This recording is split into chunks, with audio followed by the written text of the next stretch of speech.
Pagkatapos ng anniversary ng PBS ay bumiyahe ang aming team sa Apari, Cagayan Valley para sa Bible distribution ng Word Riders Philippines. At ito ang nangyari.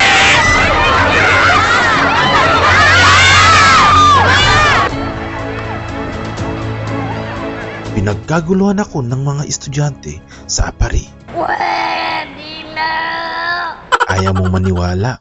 Well, ito ang kwento. Since pumasok ako sa Philippine Bible Society as a multimedia artist, kasama sa work ko ang maging videographer at minsan ay photographer sa mga programs at events ng Philippine Bible Society, at isa na dyan ang Word Riders Philippines.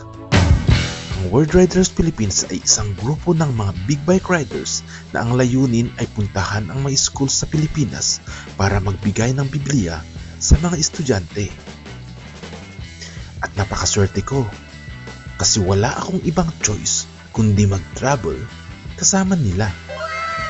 Yun nga lang, hindi ako nakakasakay sa big bike gaya nila.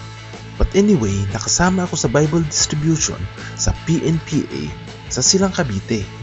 Nakarating din ako sa Ligao City, Albay at sa Padre Garcia, Batangas.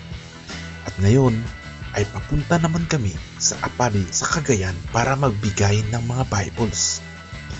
Sa loob ng ilang araw ay makakasama namin ang Word Riders Philippines at ito ang aming ruta. From Manila, imimit namin sila sa Marilao, Bulacan. Maglalunch kami sa La Union at magpapalipas ng gabi sa Bigan. Yan ang day 1. Ito naman ang aming team. Si Ate Vicky, si Chris, si Steph, at si Josh. Kami ang PBS team. At oo nga pala, kasama din namin si JP. Hindi ako makakuha ng magagandang shots habang nasa sasakyan at lagi kaming naiiwan ng mga riders. Buti na lang, may mga stopovers at doon na lang kami kumukuha ng tiyempo ni Josh. Try ko lang. Yung ano na lang, post shot.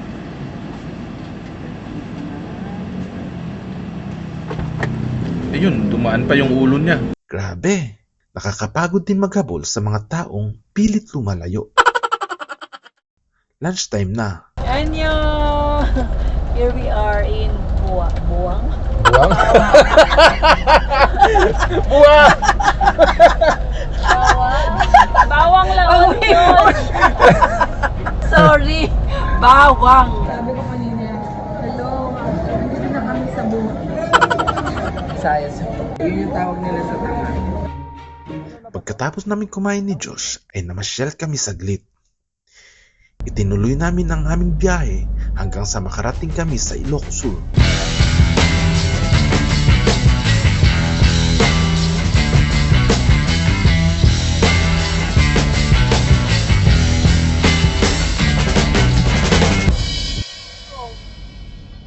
Naiwan na isa. Baka yung ano ba?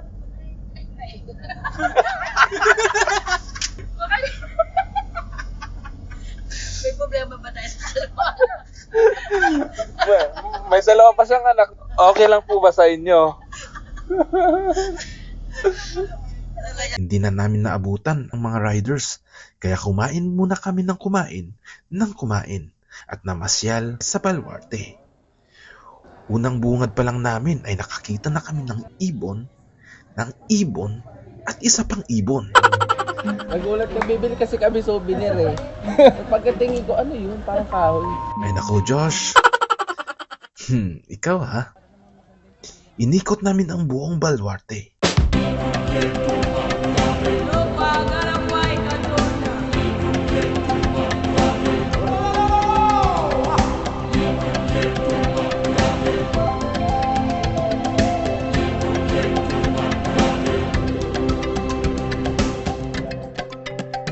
Buti na lang at makakapag-rest na kami.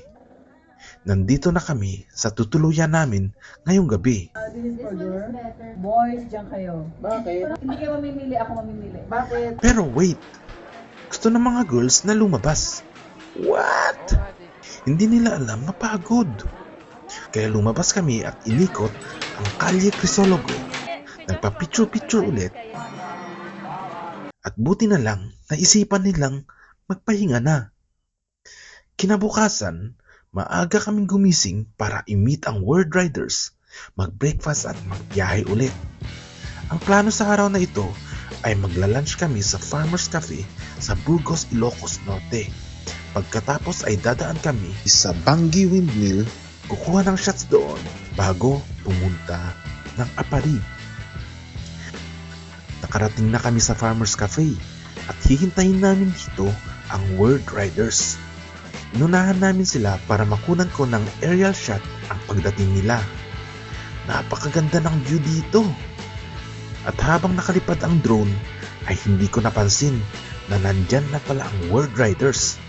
Hala, di ko sila nakunan ng video. Kaya pinabalik sila ni Josh para ulitin ang pagdating nila. Take 2!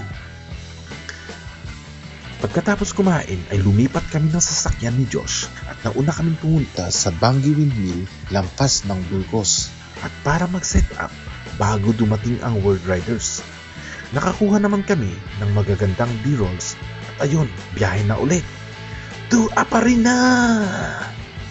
Grabe, gabi na nang marating namin ang Apari kaya tumuloy agad kami sa St. Patrick's Garden Hotel. Gumising ako ng maaga para kumuha ng timelapse para sa establishing shot at para ihanda na rin ang mga camera para sa unang araw ng distribution. So pagkatapos ng breakfast ay tumungo na ang aming team sa Apari East National High School para kumuha ng establishing shot at abangan ang entrance ng Word Riders. Nagsimula na nga silang mag-distribute ng Bibles at alam nyo ba na hindi lang sila nagdi-distribute ng Bibles, tinuturuan din nila ang mga estudyante kung paano hanapin ang books, chapters at verses sa Bible. So habang kumukuha si Josh ng B-rolls sa mga classrooms ay nag-i-interview naman kami ni Steph sa principal at sa mga students. Pwede na tayo gumawa ng content. Anong masasabi mo bilang ikaw ang lunch na video? Wala akong masabi. Gusto ko yun. Talaga? Oo. Saan ka mas sanay na kumilos? Sa harap ng camera o sa likod ng camera? Sa likod. Bakit? Backstabber ako. Gusto ko sa likod. Sa likod. Very good, very good. Sa unang school ay nakapagbigay tayo ng Bibles sa 657 na grade 8 and 9 students. Pagkatapos noon ay may courtesy call galing sa mayor ng Apari. Hapon na, kaya tumungo kami sa Lalo National High School para doon naman mag-distribute. Grabe! Naging instant celebrities ang ating mga riders, lalo na ang isa nating young volunteer na si JD.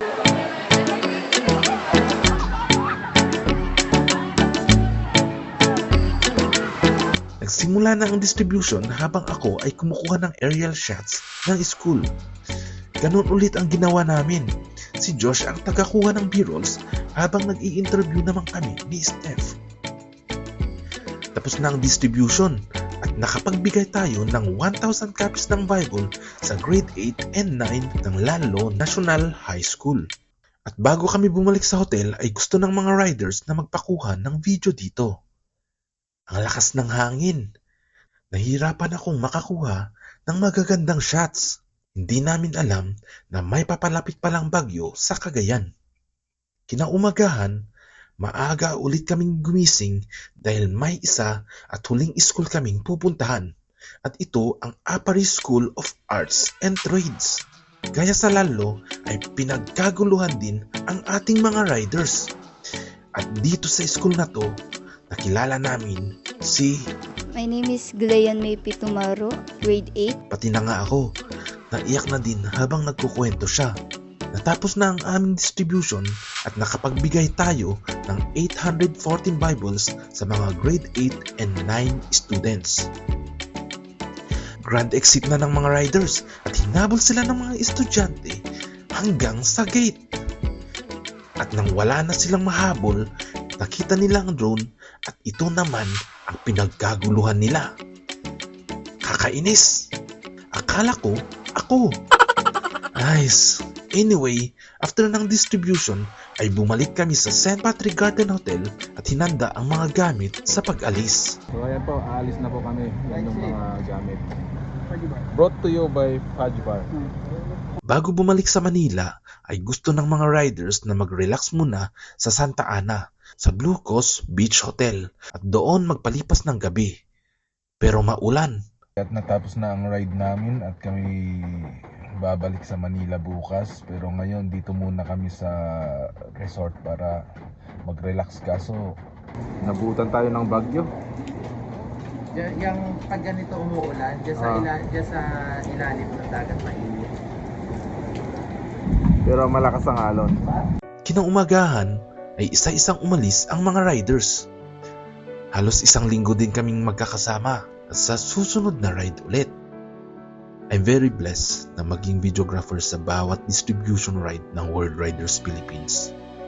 Nakaka-stress man maghabol at maghanap ng magagandang shots, pero pag narinig mo na ang testimonies ng mga estudyante, grabe, nakakatunaw ng puso. Nakaka-inspire talaga ang World Riders Philippines. Yung hindi lang sila puro ride, dahil sa bawat ride nila ay may misyon silang ginagawa. Ang ikalat ang salita ng Diyos sa buong Pilipinas.